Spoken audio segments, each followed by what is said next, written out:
recruitment officer ka or admin ka, you are part of the group na kailangan humila sa grupo para mag-grow at mag-maintain.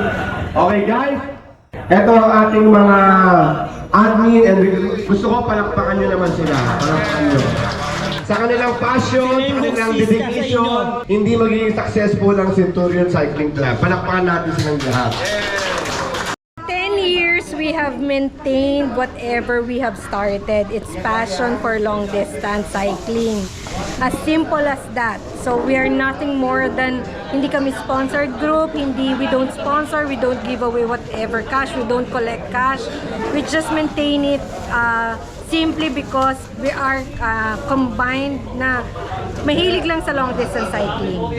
For 10 years, the same pa rin until now. And we're not after growing in quantity. We're still after growing in quality for those people na willing maging loud and proud to be Centurions. To be called Centurions, you are so welcome to our group with passion for long distance. Normally, you just have to message whoever, kung may kakilala ko yung members, kung may kakilala ko yung admins, you can be part of it. Yung mga nagme-message sa atin sa group page, there are times hindi na namin sila nasasagot kasi minsan pag tinanong tagasan kayo, malayo kayo, we're not after growing, yun nga, we're not after to grow the quantity. So hindi kami nagpaparami talaga. So it's more of quality.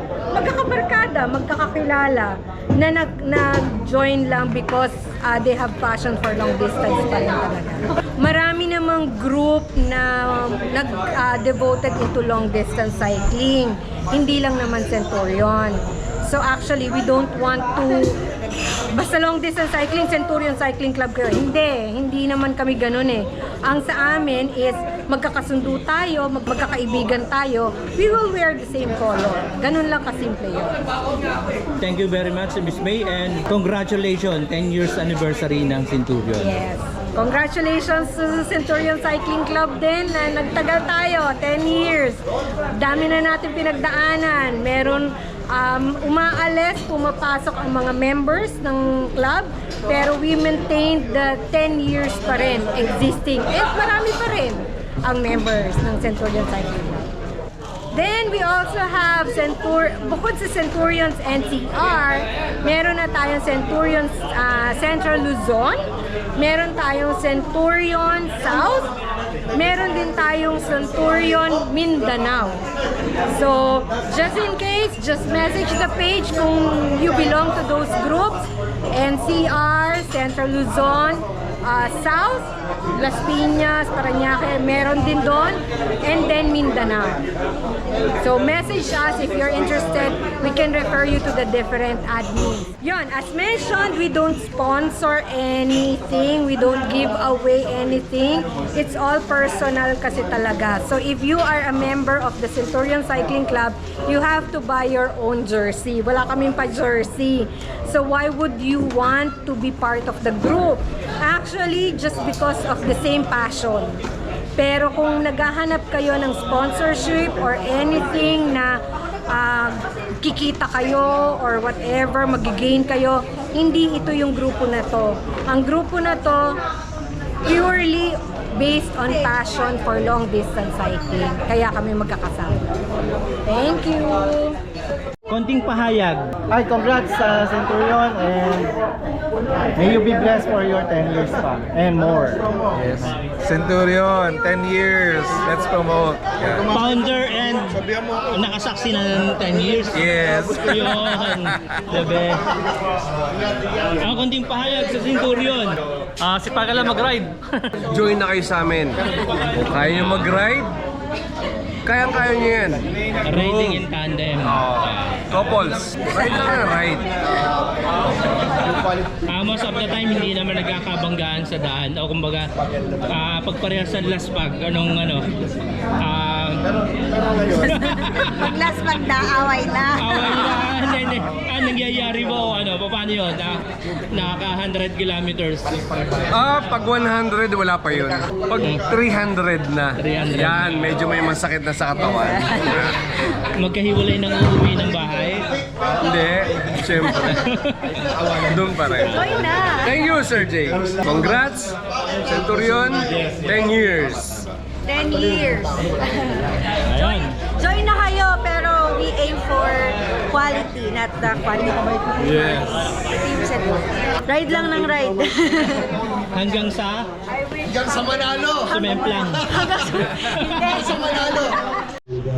i-apply namin ng friendship and love sa bawat isa. And thank you so much sa generosity ng bawat isa. Lalo na yung mga nagpaabot ng additional finances. Eh, wala. Iniwan mo ko eh. Ayun, daming pagkain, no? Ano, Tito Kim? Panalo? Panalo mga pagkain, bro. Kainan muna, mamaya yung paiyakan. Nakarating din ang Davao. Ayun. Bayad natin 300. Ang mag-asawa nating magjowa.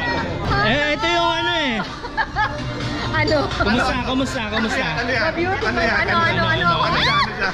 Alam mo, Miss May, May... Ano siya? Ano? Hindi, wala na talaga akong jersey. Awitan ko si May Santos eh. Alam mo na. Alam mo na. Ambus interview para sa grupo ng Centurion Cabanatuan Chapter. And ilan na po yung member ng Centurion?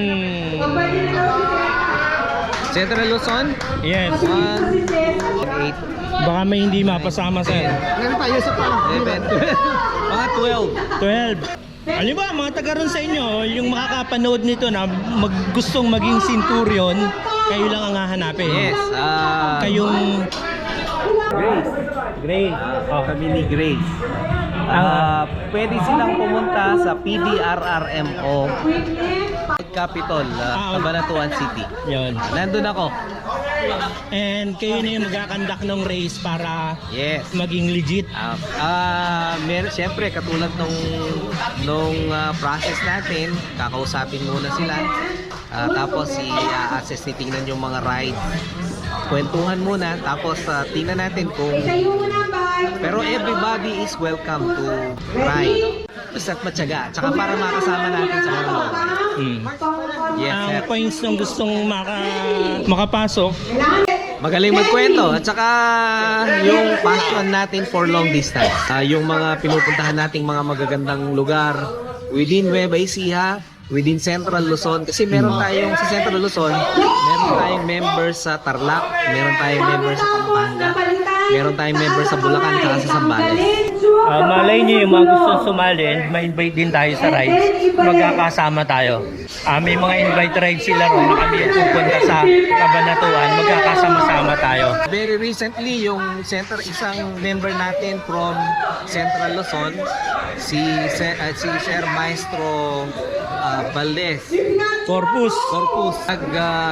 Philippine look siya. Nagkita kami sa sigsag nang di inaasahan. Ayan, Napanood ko yung vlog. Nagkataon eh. And sabi ko nga, first time ko siyang makita. Ayo, kilala mo ako ha. Talagang sa dami rin niyang na-encounter, nahirapan siya. Nakapalo. And yun sir, punta lang. Sa Old Capitol, PDRRMO, Cabanatuan City. Or kung pwede rin namang drop a message doon sa Facebook page natin, Centurion Cycling Club. Hanapin lang sa nila. May natatanggap din ako mga nag-PPM. Medyo madalang kasi minsan yung yung mga recruitment rights. So, pwede nyo i-PM i-message nyo si Kuya Saldi. Ako, sino pa ba mga active? Si Kuya Leo, kung interesado kayo sa mga Century Rides 100. Every weekend, mataas pa rin yung chance na may mga nagra-ride. So pwede kayo pwede pa rin makapag-ride. Basta weekend, may mga available lang na. Kailangan mo lang sumama sa isang at least isang admin para ma-count yung ride. So, tatlong ride with admin. Pasok ka na. Nakakapasok ka na. 100 plus kilometers. Dalasan ng ruta. Pwede rin kayo sumama siguro sa amin nila Jay, si Edwin, sa mga multi-day ride. So, isang multi-day ride lang. Example, 3 days. Pasok na kayo sa Centurion. So yun, yung mga chance nyo na pwede kayo pumasok sa Centurion. Uy, paano makapasok sa amin? Siguro napapanood nyo yung mga ride sa vlog ni Sir Jay Katigbak. If you want na maging Centurion, just PM ikaw. or kay Jay, siya yun mismo kay Jay Katigbak, and kakaroon ka ng tatlong rides, kailangan 100 plus kilometers bawat ride, and isa yun sa requirement para maging Centurion. Sinabi ni Kuya Saldi na pwede kayo maging kuya sa akin kung gusto nyo maging Centurion, and kasama si Kuya Saldi, isa siya sa admin para covered yung ride nyo na Centurion ride namin. And paboritong ride ni Kuya Saldi is Hala-Hala Loop. Oo. Yeah. Kasi may patag na, may ahon pa. Ilang kilometro yun from San Juan, Hala-Hala, Baligan? Mga 180. Basic 180. Russell, isa ka na sa admin ng Centurion. Invite mo yung may gusto, lalo na sa mga taga-South. Yung mga taga-South po ay wait lang kayo dun sa ride invite ng Centurion. Makikita yun sa page ng Centurion Cycling Club. Kakaroon kami ng mga update doon ng ride invites. Thank you po. Actually, appointed admin lang ako. Ang admin ng South ay si Sir Japs. Siya yung nag-recruit sa akin. Pero ngayon, admin ka na rin.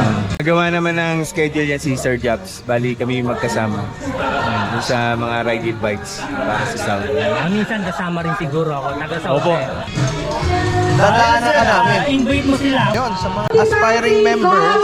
So, usually, weekend naman yung rides natin. Saturday or Sunday, i-post namin yung mga ride invites. Para kung libre kayo, join lang kayo sa amin.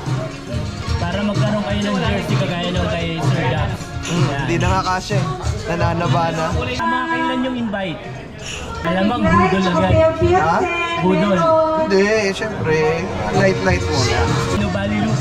Yan, Nubali. Repal. Pero, si Russell bahala doon kung ilang balik. Thank you. Ambos interview from Mindanao, di ba? Yun. Centurion Mindanao. Yes. Ilan ang miyembro? Actually, ang mga miyembro namin doon, nasa bilang umabot na ng mga 100. Pero yung mga active siguro mga nasa mga, baka abot na mga 50 lang yan. Pero yung mga kagandahan doon, yung mga active, ang sipag nila mag-ride. Kasi kung mga maganda sa Mindanao, maganda kasi ang mga kalsada, mga ruta. Kaya talagang gaganahan kang pumadyak. Talagang kahit saan sila pupunta ron, pag labas nila, wala masyadong sakyan, maluwag ang kalsada. Tapos marami talaga pupuntahan. Yun ang maganda sa Mindanao. And Invite mo na sila. Lahat ng mga taga Mindanao. lahat ng mga taga Mindanao, invite namin kayo ha. Meron tayong ODAX. May ODAX tayo doon ngayong January 27. ODAX 300, Davao Mati Davao. Tapos meron na rin tayong 400, meron na rin tayong 600. At kung may time kayo, meron kaming recruitment ride sa Davao, sa Tagum, sa Jensan, sa Cotabato.